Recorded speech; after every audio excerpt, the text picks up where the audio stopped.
¿Qué tal? Bienvenidos nuevamente a mi canal, a su canal Profe Gio Vergara, donde estamos viendo temas de cálculo diferencial en el subtema o en el apartado de derivadas de una función utilizando fórmulas directas. Veamos 5 ejemplos donde vamos a aplicar las fórmulas que vimos en mi video anterior. Por ejemplo, de una manera ya para visualizar la derivada de un polinomio. Como lo hemos visto, la derivada de una suma y resta de términos que dependen de la variable independiente equivaldrían a la derivada con respecto al diferencial del primer término menos la derivada con respecto al diferencial del segundo término más la derivada con respecto al diferencial de un valor constante. Recordemos pues que la derivada de un valor constante sería 0 y me quedaría en este caso como una potencia fraccionada. La derivada del primer término sería n veces x a la n menos 1, sería 4 por 3, serían 12 x a la 4 menos 1, que serían 3, menos la derivada de 2 por 2, que serían 4, en este caso x, y este sería el resultado de la primera derivada. De igual manera tenemos la derivada de un polinomio y fíjate la característica que en cada uno de estos ejemplos este polinomio está elevado a la 1, puesto que si tuviera un número, un exponente, ese polinomio, ya no podríamos aplicar la fórmula directa. Entonces, aquí tendríamos la derivada con respecto a x de 4 más la derivada con respecto a x de 3x menos la derivada con respecto a x de 2x al cubo. Acordándonos, la derivada de una constante me va a dar 0. La derivada de una constante por una variable es la propia constante menos n veces el valor, este sería 3 por 2, serían 6x a la 3 menos 1, que serían 3 menos 6x al cuadrado. Veamos un poquito más que no nos tiene que tener miedo cuando tengamos una función que depende de valores constantes a y 5b y t. Es exactamente lo mismo. Por ejemplo, sería aquí la derivada con respecto a t de a por t a la 5 menos la derivada con respecto a t de 5b de cúbica.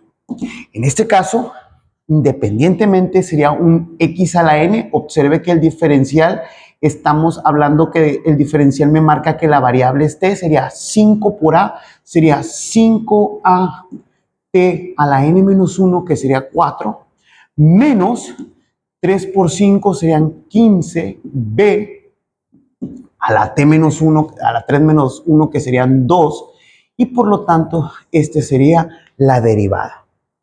Muchas de las veces que nosotros no podemos reconocer es qué pasa cuando tengamos una fracción, pero la variable está en el numerador.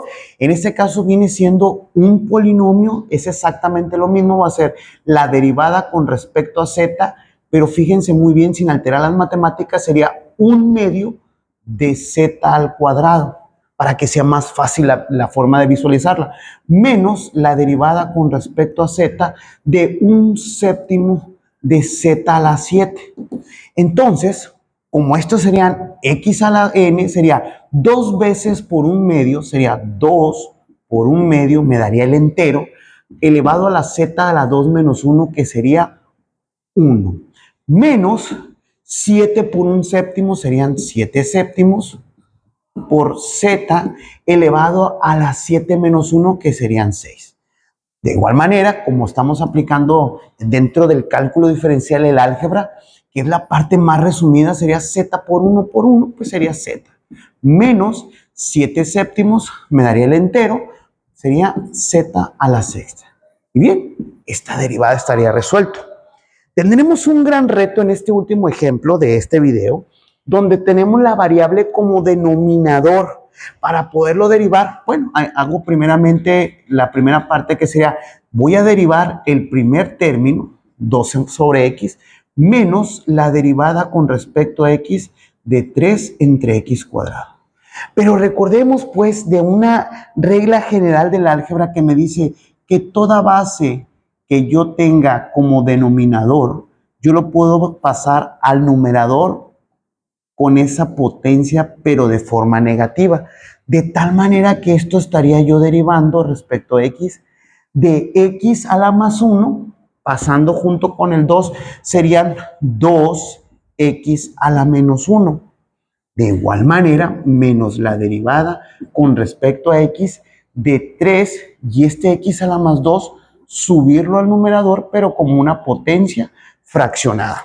Y si te das cuenta, estamos haciendo exactamente lo mismo que en todos los casos. Serían n veces x, serían menos 2 por x, a la n menos 1, sería 1 menos 1, serían menos 2.